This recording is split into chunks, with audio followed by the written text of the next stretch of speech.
During the Reagan administration in the 1980s, Ronald Reagan declared a war on drugs, and there was constant media coverage on crack cocaine. The First Lady, Nancy Reagan, launched an anti-drug program aimed at kids called Just Say No. This program was ultimately ineffective, but that's not the point of this video. The point is that the war on drugs and the Just Say No program caused a ton of children's cartoons to suddenly make episodes preaching against drug use. And since today is 420, we'll be looking at these bizarre episodes.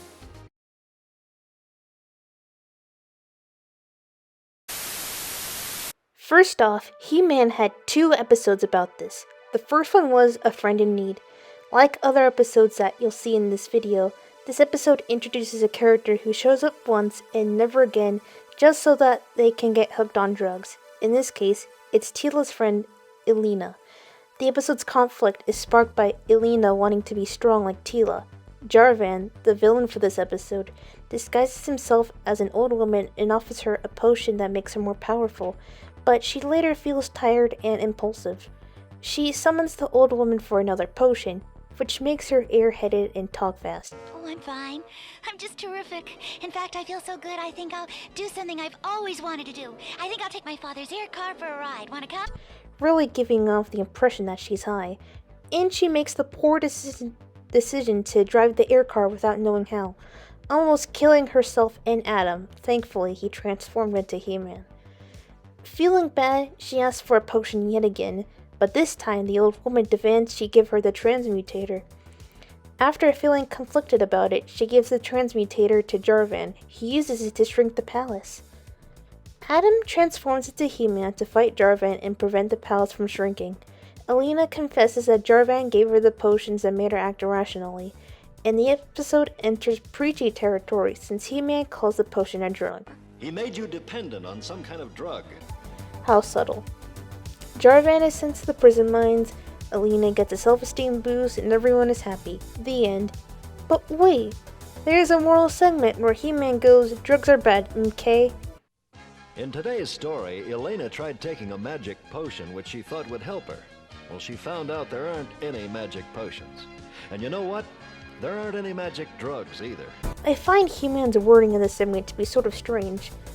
There aren't any magic potions, but in fantasy stories, potions are magic. What 7-year-old watching He-Man is going to do drugs? The problem with these types of episodes is that they introduce a character that never shows up again just so they can get addicted to drugs, as we see with Elena. I mean, I kind of understand.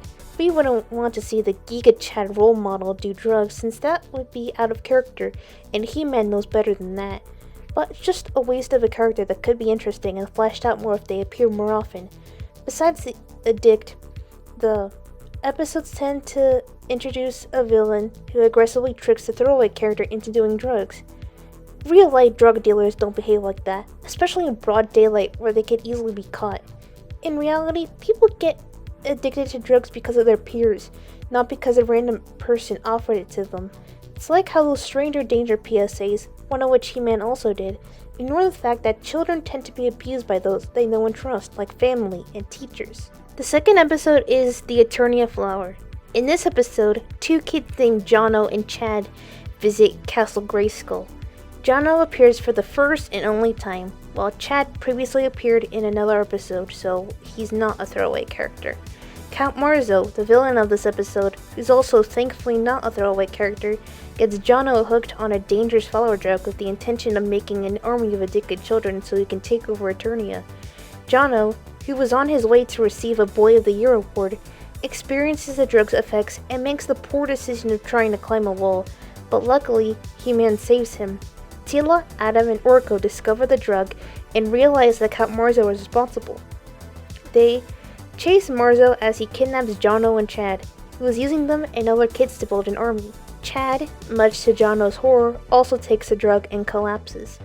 Jono takes responsibility and tells the other kids, who are arriving, to turn back. Marzo sics his wolf bats on him. He-Man arrives just in time to stop the wolf bats sent by Marzo. Marzo and his sidekick escape to a dangerous planet, Aronia. They are eventually apprehended by Teela and sent to a prison planet off the screen. Jono expressed regret for what happened, and everyone is happy. The end. But wait, there's another moral segment, and this time it's Tila who's telling us that drugs are bad. Never take drugs from other people, even if a close friend says it's all right. Check with someone who really loves you. See you next time.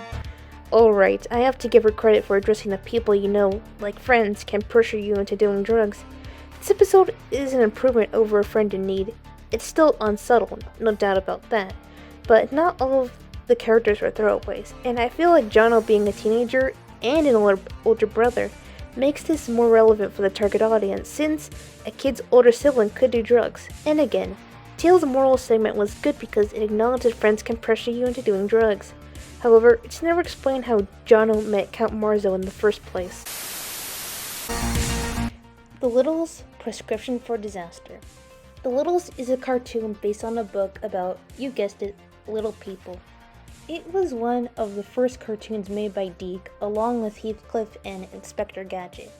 In this episode, the Little family goes to visit their relatives and discover a big girl, Angela, whose mother, Emily, abuses drugs. Both are miserable. They look so sad. That's because of the drugs. I gotta admit, this is a big tonal whiplash because just minutes ago, there was typical cartoon slapstick happening, and now this literally little girl is telling other literally little kids about drugs. Even the art style clashes. The big people are drawn in a realistic way, and the little people are drawn in this cutesy, borderline saccharine way. After snapping at Angela, Emily opens another bottle of drugs, but it spills on the floor and into the vent, where it gets into one of the pies that Dinky Little is eating. He starts hallucinating and acting all crazy, eventually driving away. These hallucinations are so weird. Meanwhile, Angela, melancholy over her mother destroying both of their lives, decides to do drugs too. I'll take some of her pills too and forget about everything. The Littles try to hide the bottle, but Lucy gets trapped. Meanwhile, after multiple slapstick mishaps, Grandpa Little saves Dinky and the effects of the drug wear off, but now they have to save Lucy as well. Using the mouse, Whitey, they distract Angela and save Lucy. The Littles decide to stage a drug nightmare for Emily, scaring her straight and successfully stopping Angela from taking the drugs. Emily apologizes to Angela and promises not to do drugs anymore. Hey, this episode is actually pretty good. It's a fairly realistic and emotional depiction of a drug-addicted parent and how it affects families. True, Angela and Emily are one-off characters, but they will still leave a lasting impact on you. Instead of shoving an aggressive drug dealer, we are presented with a parent who already takes drugs, unintentionally influences her daughter to do the same. We also get to see a major character, Dinky, get drugged, albeit on accident. It helps that the animation is really good. It almost looks like an anime, which makes sense since it was animated by TMS Entertainment. I needed the good animation of the show as a refresher after watching He-Man's animation made on a budget of exactly $1. Galaxy High, the Brain Blaster. Speaking of TMS Entertainment, Galaxy High is a series animated by them, which technically makes it an anime. This show is about two human teenagers named Doyle and Amy who go to a high school in space called Galaxy High. In this episode, Doyle has to get his grades up if he wants to keep playing on the psych hockey team. Soon, Doyle encounters a stranger in a trench coat and a fedora, surrounded in shadow. Oh boy, here we go. This shady character, Punk McThruster, offers the episode's drug, Brain Blaster, so that Doyle can pass his upcoming test. Doyle refuses, but Punk, being the insistent type, is depending on him changing his mind, so he gives him his card. The next day, Doyle takes the exam and apparently fails, so he wants to take the test again. That night, he ends up calling Punk so he can get Brain Blaster. Brainwaves from writer Edgar Alien Poe to comedian Bill Cosmos.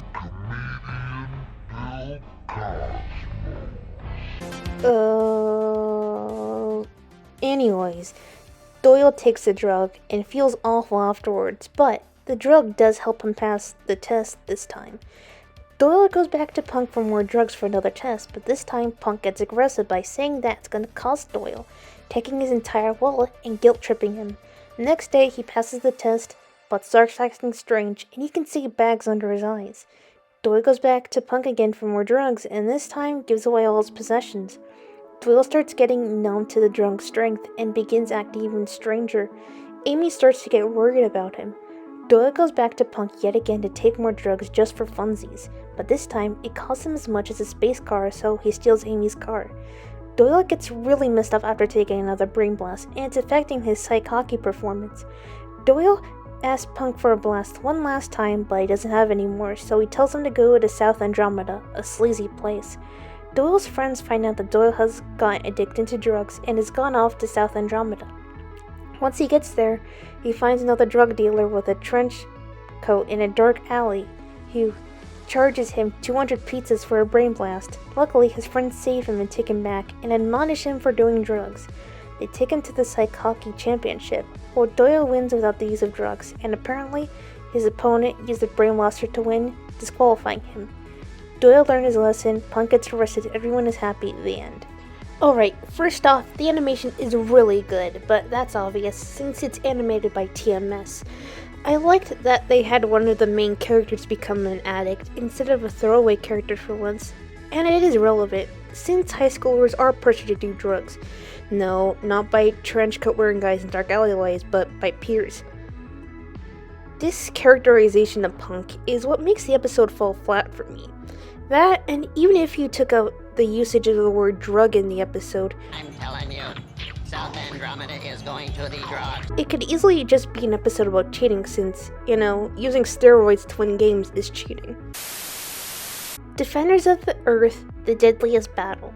Defenders of the Earth is a cartoon featuring the super old comic strip character Flash Gordon and his son, Rick Gordon. In this episode, Rick has a lot of work to do, but Flash keeps overworking him. The next day at school, Rick is offered drugs by a classmate. He doesn't want it, but receives it anyway. Meanwhile, Kishin, the adopted son of Mandrick the Magician, is receiving a lecture about saying no to drugs as part of the DARE program. Fun fact, the DARE program has been proven to be ineffective at stopping drug usage. The kids all dismiss the program as garbage, and to be honest, I don't blame them. Kishin, however, believes drugs are bad, but his classmate Kevin tells him that getting high is fun and everyone does it, and offers him some crack. Kishin refuses, and Kevin calls him a chicken for it. How old are these kids? 11? 12? Imagine being that age and already doing drugs. Later, Rick tries to talk to Flash about something private, but Flash dismisses him. Kishin goes to ask Rick about drugs, and walks in on him snorting cocaine.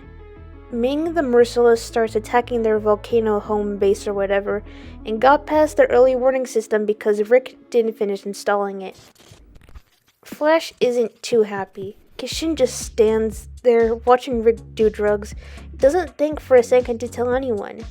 Later he confronts him, only for Rick to act weirdly and get angry with him. Oh, and also, Ming has new powers in the episode. Need more power. Nothing else matters but filling my body with more power. Sound familiar? Kishin begs Rick to stop doing drugs, but he doesn't listen, and Kishin gets blasted by Ming. Thankfully, Kishin later wakes up, and Rick gets rid of his drugs, now being in the right headspace to fight Ming. To make Ming's powers being metaphors for drugs even more obvious, Ming starts hallucinating. He loses his new powers, tries to recharge, but Rick defeats him. Rick compliments Kishin for his bravery, and Flash apologizes for not having enough time for his son. Kishin is offered drugs again, but this time the other kids say no to drugs, and Kevin runs off. At the end of the episode, Kishin looks directly at the audience and tells them to say no to drugs. The end. When someone asks you to try drugs, just remember how easy it is to say no. Okay, let me just say that it's Flash's fault that Rick turned to drugs. He put too much pressure on him and didn't make time for him. More like trash, Gordon, am I right? Rick was dumb for doing drugs. Kishin was dumb not to tell anyone it happened. But this episode stands out from the others because it's not a throwaway character who gets addicted, but one of the main characters and the main villain too. It also shows peer pressure, which is one scenario where the just say no narrative would make sense, rather than a guy in a trench coat offering you steroids. The Smurfs, Lure of the Orb. I admit, it makes sense for a show like Galaxy High to do a drug-related episode because teenagers are likely to do drugs, but The Smurfs, a show aimed at a relatively younger audience featuring happy blue creatures in a fantasy world? What? In this episode, Poet Smurf is struggling to focus on his poem due to the constant noise around him.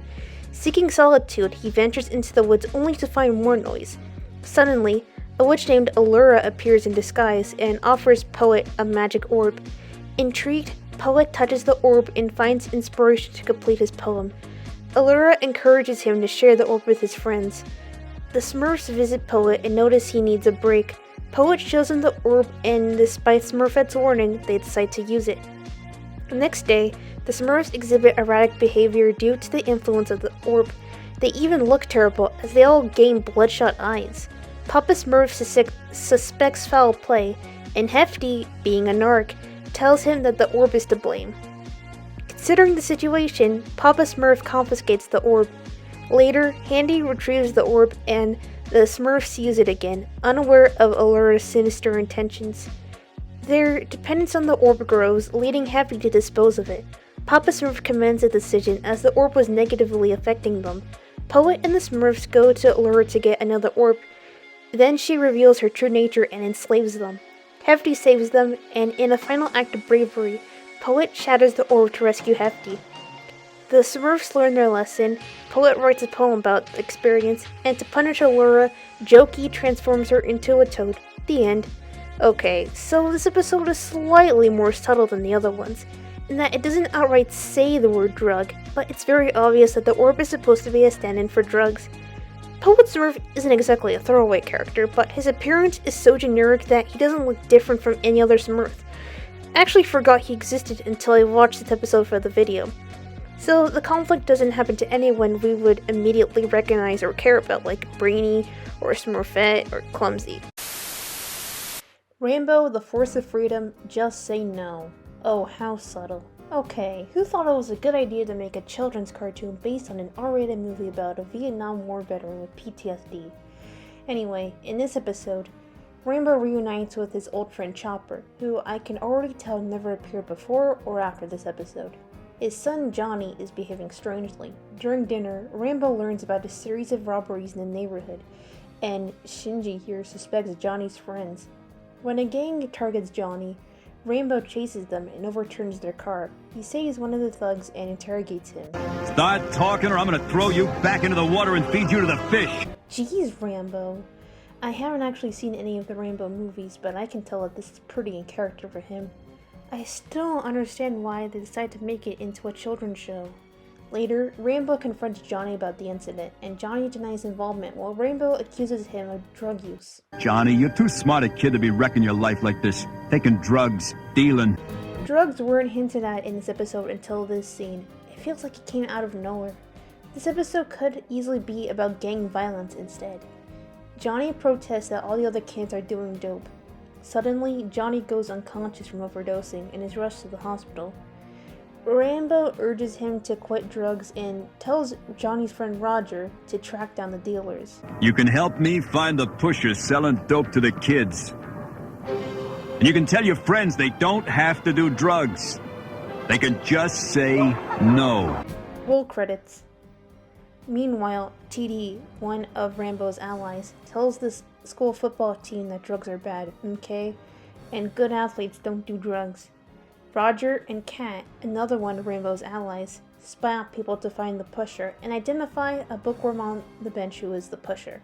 They follow the guy to a car and discover his affiliation with the in-universe terrorist group Savage, the main villains of the series. Cue non-stop action. Rambo and his team confront the kid and warn him about the dangers of drugs. They learn about a big cocaine shipment led by General Warhawk, the leader of Savage. We are picking something up on radar, General. Something moving very fast. Did anyone else hear the stereotypical Oriental type music in this scene? Not to mention that one of the terrorists is a Middle Eastern man. Anyways, Rambo attacks their ship, causing them to lose the drugs. The next day, everyone chants "Just Say No" at a football game. The end. This episode is crazy. It went off the rails really quickly. So first it was about local gang violence, and then it escalated to the point where a terrorist group is involved. What? How did this kid get mixed up with Savage anyway? The episode just moves so fast. Bravestarr, The Price. Bravestarr is a cartoon from Filmation, who also gave us He-Man. It's a space western starring a Native American hero. Pretty forward thinking for an 80s TV show. Anyways, this episode opens with an anthro dingo, yes, there are furries in the show, approaching some children. Right off the bat, we can tell that he's the con man who wants to deal drugs. Two of the kids are understandably cautious since dingoes are known to make trouble, but the other kid, Jay, calls them chicken over it. Meanwhile, we see Bravestarr dealing with some guy who is hallucinating due to the drug he took, called Spin. He arrests him. Oh, and Bravestarr's horse is also anthro. Get used to it. Back with the dingo. He tries to peddle Spin to the children, extolling all of its virtues, calling it happiness in a bottle. Jay is eager to try Spin, but the other kid, Brad, says no, and Jay dismisses him as a chicken again. Brad promises not to tell. Remember that now. Jay starts doing Spin. Meanwhile, there is another Spin victim being carried on a stretcher. Seeing this, Brad tries to tell Bravestarr about Jay doing Spin, but remembers that he promised not to tell. Later, Jay is telling Brad about how great Spin is. Brad warns Jay about the Spin addict he saw being carried to the hospital, but Jay insists that he can handle it. Jay decides to go to Dingo to get more Spin, but unlike the first time, where it was free, this time the Dingo is charging a fortune for it. Jay steals some carrion nuggets out of his mom's purse and gets more Spin. Later, Brad goes to visit Jay again, and he looks terrible. This is legit creepy. Brad, concerned for Jay's health, tries to call Doc Clayton, the local doctor, but once again, Jay threatens him not to tell. Later, we see Anthro Horse dealing with another Spin addict. Another Stone Canyon Spin addict! Stone Canyon. Huh, you don't say. Meanwhile, Brad is conflicted on what to do. The shaman appears to him and tells Brad that he should help his friend out, since a life is more important than a promise. Brad tries to tell Bravestarr, but he doesn't get to in time. Jay is begging his other friend Daisy for money, and she reluctantly gives it to him. I'll pay you back. I promise. Yeah, this is so messed up. Using the money, Jay gets more Spin from the dingo. Meanwhile, Bravestarr is arresting other dingoes who are selling Spin and destroys the factory. Later, Brad finally tells Bravestarr about Jay becoming a Spin addict. He leads him to the clubhouse, where they discover that Jay has died. Wow. Just wow. I actually already knew about Jay's death thanks to TV tropes, but seeing it actually happen is still shocking, especially since he's only a child. And this is a show aimed at children. Jay had a whole life ahead of him, but it ended too soon due to drugs. I think this was the producer's way of saying, kids, this could happen to you if you're not careful. The dingo was arrested, and the episode ends on a still of the shaman with the words, "In memory of Raymond Hamada." This episode aired in 1987, and I found this newspaper clipping from 1986 with an obituary for someone named Raymond Hamada Jr. from Palm Desert, California.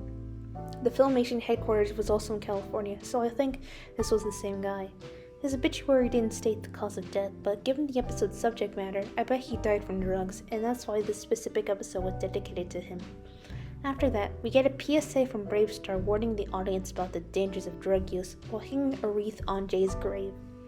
Wow, this episode was really great, and out of all the episodes we covered so far, this one is the best. I mean, sure, they killed off the kid who was introduced for this one episode, but the fact that he died at all, and this episode doesn't have a happy ending unlike other episodes in this video, it just leaves a lasting impact on you. I have to give kudos to the production team of Bravestarr. This episode was a major step up from the human episodes. Jem, Alone Again.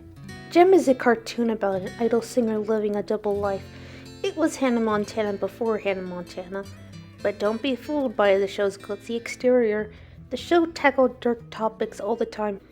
In this episode, a girl named Laura is brought to the Starlight Mansion after her parents' car accident. Jem and the holograms invite Laura to play music with them, but she declines. Laura doesn't feel like she fits in and is not good at anything. In her room, Laura sings a song called Alone Again.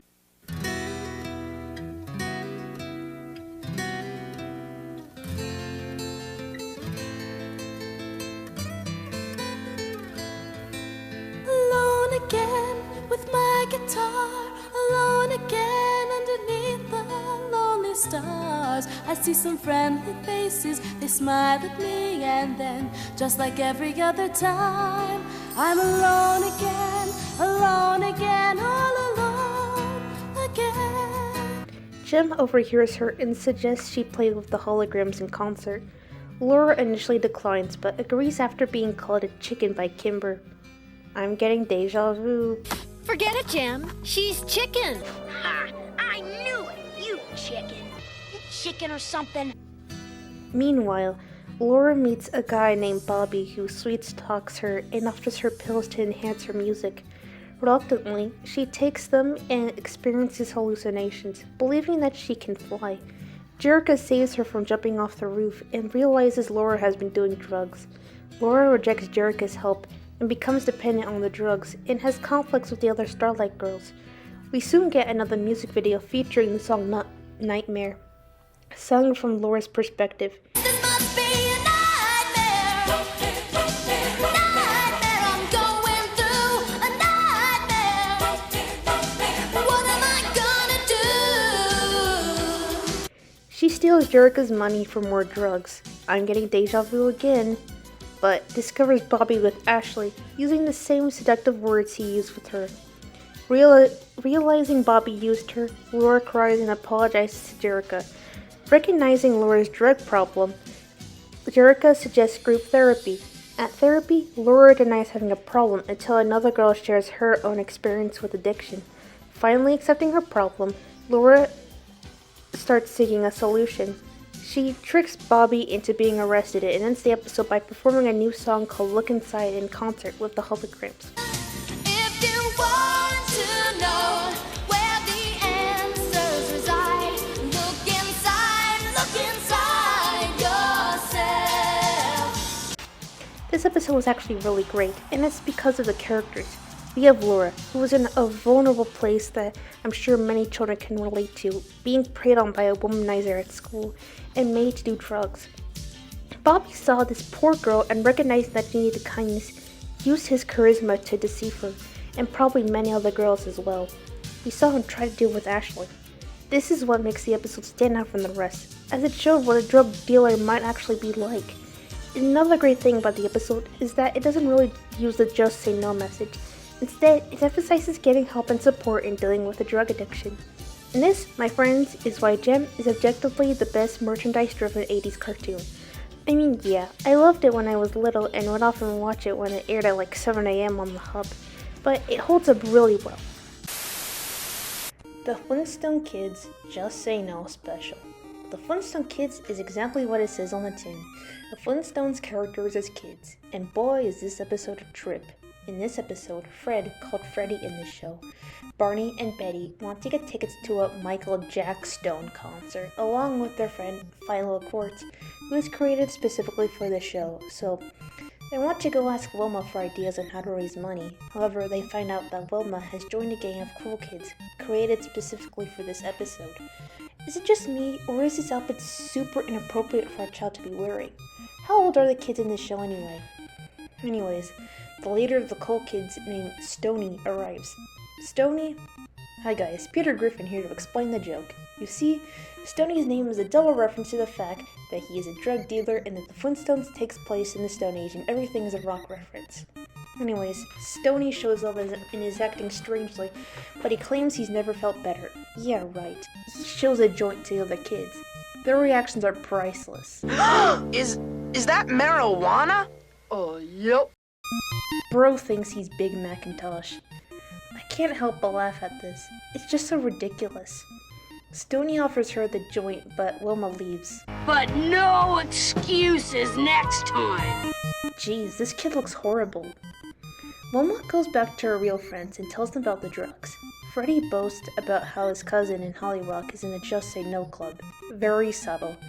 Then Wilma tells her parents about what happened, and they basically tell her that if the cool kids want her to do drugs, they're not really her friends. The next day, Wilma goes back to the cool kids and says something controversial yet so brave. I think drugs are wrong. 9/11 was bad.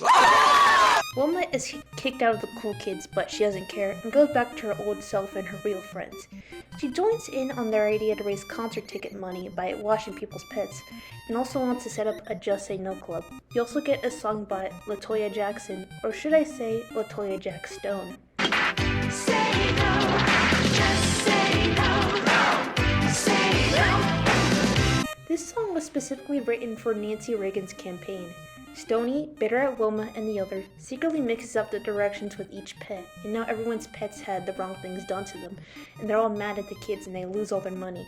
Freddy quickly finds out that Stoney is responsible for this, and declares that he and his friends will beat Stoney at the Riddle Rally and win the concert tickets. The next day at the rally... Oh no, Stoney, did you have to smoke a joint before the race? This is ridiculous. Anyways, Freddy's team wins the race and they got the concert tickets. Stoney lost because of his drugs. All his friends leave him and Officer Quartz finds Stoney's drugs and apprehends him. The episode ends with Michael Jack Stone singing a parody of Beat It with anti-drug lyrics. Don't need it! Say no! Don't need it! Say no! Just say no to drugs, defeat it! Yeah, this episode is just plain bad. How did a kid as young as Stoney get access to drugs? And all the drugs did to him was make him clumsy. Officer Quartz arrests Stoney and is allowing his parents to pick him up at the police station that same day. Why even arrest him then? So the worst that will happen to him is that his parents will get mad at him. And again, he's a child, so maybe his parents are junkies too. And that's how he got those drugs. And the biggest complaint I have with the episode is how the Flintstones of all people have no right to preach to us about how drugs are bad. Back when the original show started out, they had a cigarette commercial. Tastes good like a cigarette should. This was because it was a primetime show aimed more at adults, but as the franchise went on, it became more childish. A Pup Named Scooby-Doo, Scooby-Doo. Here we have another spin-off kids type show from Hanna-Barbera, but actually good. In particular, this episode seemed more like a parody of these anti-drug episodes. In this episode, the Mystery Inca gang heads to the Marine Institute at the beach, where they find out that dolphins have been going missing. Soon, they start being chased around by the episode's monster, the headless skateboarder. Later, they meet a surfer named Gnarly Charlie. He says he's glad that the monster showed up because it's taking attention away from the bogus Marine Institute. So, he's one of the suspects. Later, they go to a surfer named Al, who has been losing business because of the headless skateboarder. They decide to look around his park for more clues. The gang tries to look inside the shed, but the headless skateboarder really doesn't want them to. Sometime after, the gang sneaks back into the shed, and they find lots of information about Al, that he used to be a skateboard champ until he got involved with drugs. Just look at Scooby's reaction. Drugs? Yuck! It's so exaggerated to the point where it feels like he was trained to be disgusted by drugs. Also, this comment by Freddy. This makes me mad! It's so unserious to the point where I suspect that this episode is actually a parody. The kids confront Al, and he confirms that he did do drugs, and he seems to regret it. Stuff happens, and then they find out that the headless skateboarder is Al, and that he's been using the stolen dolphins to smuggle drugs. Drugs? Yuck! Al gets arrested by Gnarly Charlie, who was really an FBI agent in disguise. Everyone is happy, the end. Okay, I wouldn't say that this is an anti-drug episode or a Just Say No episode. Drugs are only a small part of this episode, and otherwise plays out like a normal Scooby-Doo episode. It just happens to mention that the villain does drugs. The episode still conveys the message that drugs are bad for you, but it's not forced down your throat like the other episodes I've covered. I really do believe it's a parody episode because it's just so unserious. Cops, the case of the lowest crime. Cops, aka Central Organization of Police Specialists, is a cartoon from Deke about, you guessed it, cops, who protect Empire City from Big Boss, the main villain of the series. Big Boss loved big bucks, and he didn't mind breaking laws to get them. But there's a crime that even Big Boss won't stoop to, and that's selling drugs. Right off the bat, we already know that this episode is going to be about drugs, and that even Big Boss has standards. The one-off villain for this episode is a guy named Addictum, who gets people hooked on a fictitious drug called Crystal Twist. Addictum approaches Big Boss with a business proposition. He wants to team up with Big Boss's organization to make millions of dollars off of Crystal Twist. Big Boss is absolutely livid, since while he's committed many crimes, he refuses to get involved with drugs and rejects the offer. He also makes it clear to the lackeys that he doesn't want them messing with drugs either. Meanwhile, the cops are arresting tons of drug addicts, and it's becoming a problem, so they need to figure out a way to cut off the supply. Later on, Big Boss's lackeys are stealing a shipment of gold at the same time that Addictum is to retrieve a shipment of Crystal Twist, but one of them Berserko, who just so happens to be Big Boss's nephew, falls into the crate of drugs instead. The next day, he's in the hospital. Big Boss is very upset at what happened, especially since it was his nephew. The cops are once again arresting more drug addicts, and it's still a problem since they need to stop the source of the drugs, but they don't have enough manpower. And look who walks in just in time, Big Boss. Since drugs messed up his nephew, he's willing to team up with the cops to get drugs out of Empire City. The cops are hesitant, but given the circumstances, they agree to it. Addictum tries to sell drugs to a couple of girls, but they run away from him just in time and tell the cops what happened. The cops and crooks chase after Addictum. Stuff happens, Addictum runs into the hospital, gets bitten by the robot dog, and is arrested by the cops. Berserko gets the last laugh, Empire City is drug-free, everyone is happy, the end. And some you can protect yourself from, just by saying no. Great, another PSA. The episode was actually pretty enjoyable for the most part, mostly because I liked how the bad guys team up with the good guys, and how they showed that even crooks have standards. This is also the only episode I watch of the show, but I find the crooks to be way more interesting than the cops. But with regards to the drug stuff, it still falls into the typical pitfalls of the shady, aggressive drug dealer and the just say no stuff.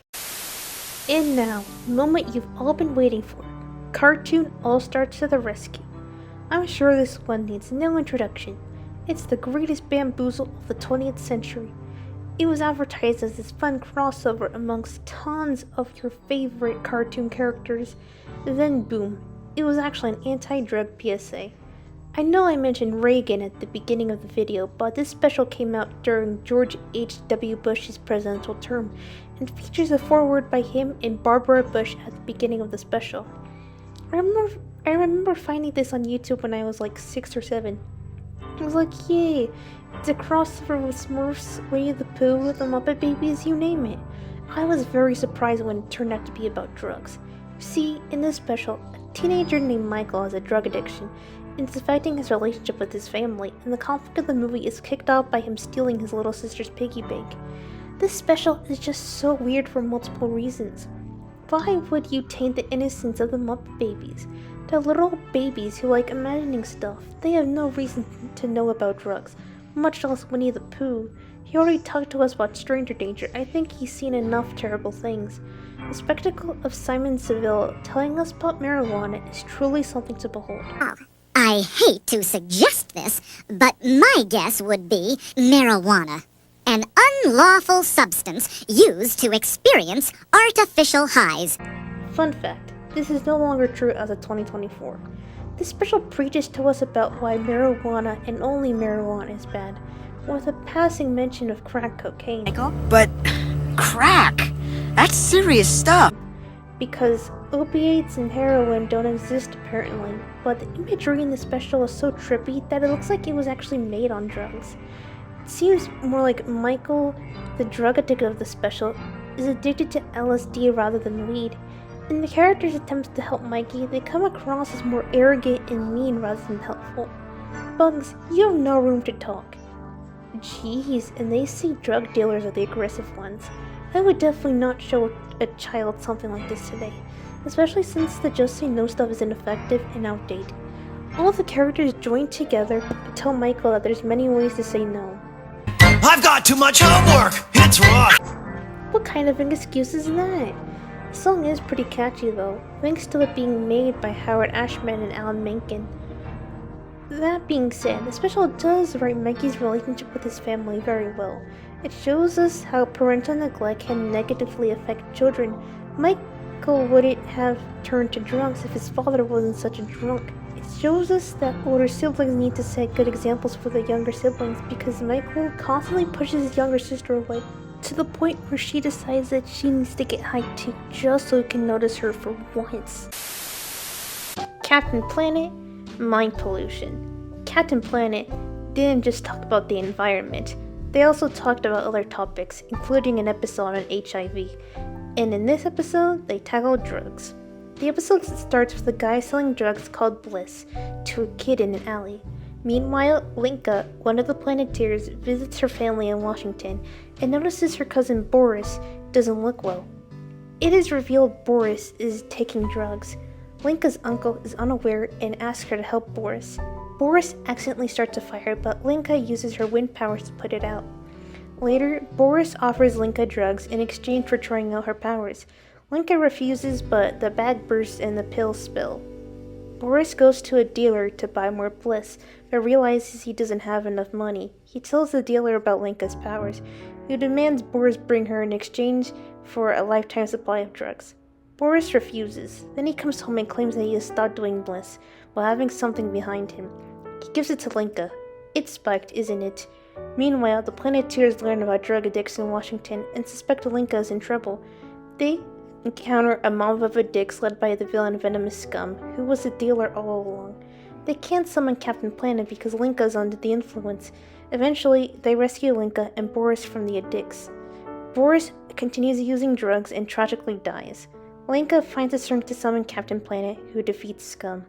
The episode ends with the addicts recovering, Linka suffering withdrawal, and Scum inadvertently polluting himself with his own drug. The end. We also get 2 Planeteer alerts. The first one is about how drugs are bad. The second one is about staying fit. I have mixed thoughts about this episode. On the one hand, the idea of drugs turning people into crowds of zombies is ridiculous, and they introduce Boris just to kill him off. But on the other hand, it, like Bravestarr, shows that drugs can kill and even showed an on-screen death. This episode isn't a Just Say No episode, but rather a general drugs are bad episode with a more serious tone to it. G.I. Joe, A Real American Hero, The Greatest Evil, Parts 1 and 2. I'm starting to notice a slight pattern with some of these episode titles. The Lowest Crime, The Deadliest Battle, The Greatest Evil. We get it, doing drugs is the worst thing you can do. Except it's not actually. I can think of many things worse than doing drugs. Anyway, in part 1 of this episode, the villain known as Headman is distributing a drug called Spark, wanting everyone to get addicted to it. Meanwhile, Lieutenant Falcon secretly starts using drugs, unbeknownst to his teammates. On the Cobra side, a Crimson Guard learns that his sister, Cindy, who was introduced earlier in the episode, is in the hospital. Falcon is reprimanded for his actions, and when Duke tries to find out what's wrong, Falcon shuts him out. The Crimson Guard visits Cindy in the hospital, and she admits to using drugs because of Headman. Back with the Joes. Hold up, this clip is unintentionally hilarious. So goofy. Duke discovers Falcon's drug abuse and immediately kicks him out of the Joes. There are not enough words to describe how much I hate Duke. I think he should be buried 6 feet under for being so dismissive to his younger brother. You're out of my life! Drama queen. However, Bulletproof steps in to offer support and understanding to Falcon. Falcon reveals that he started using Spark in an attempt to become a better Joe, but became dependent on the drug. Bulletproof shares his own experiences with drugs from childhood. Fun fact, they included this guy in a toy set called the Drug Elimination Force. I couldn't make this up if I tried. Meanwhile, Duke and the Crimson Guard crash into each other and parachute together. Duke is still mad at Falcon for doing drugs and finds out that the Crimson Guard's sister did drugs too. Eventually, the Joes and Cobra form a truce to fight against their common enemy, drugs. Heroes and villains teaming up to stop drugs? Wait a minute, this is a complete copy of the Cops episode.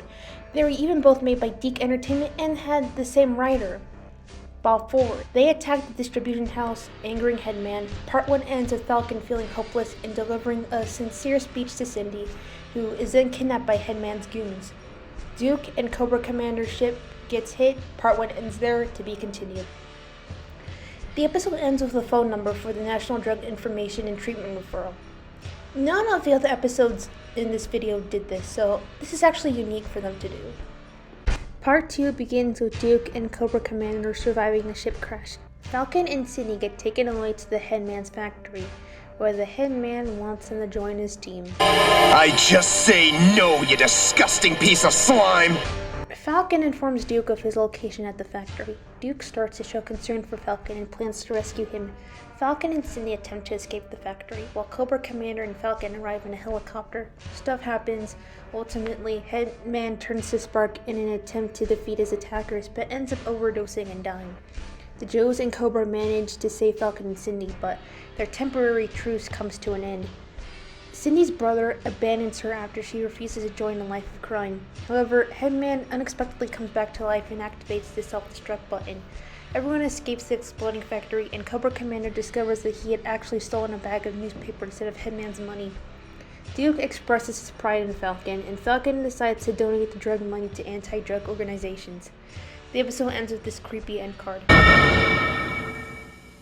Remember, drugs kill.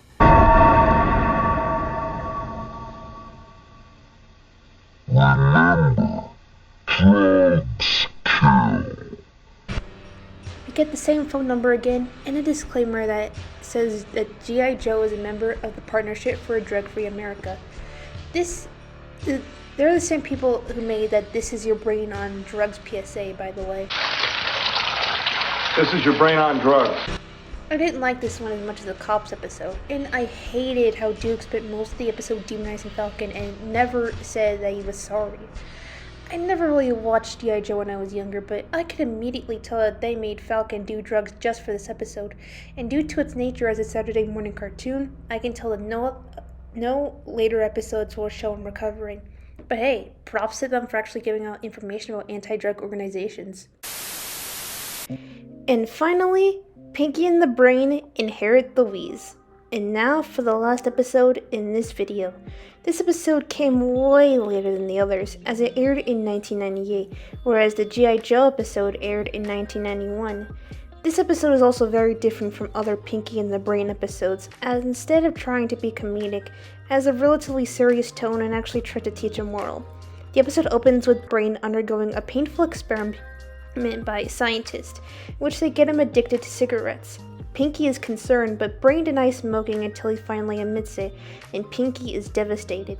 Brain says that he's going to quit smoking soon, but he quickly goes back to smoking after seeing a cigarette stuck to a man's shoe. This ends up ruining his plans, but Brain gets the idea to find the test results that prove that cigarettes are addictive and be hailed as a hero. Pinky and the Brain head to the Paul Bunyan Tobacco Company, the manufacturers of lumberjack cigarettes. They all look and sound horrible. They're all coughing. So when you get yens for those carcinogens, the lumberjacks you bought taste like cigarettes ought. This is a parody of the Winston cigarettes commercials with the Flintstones characters, by the way.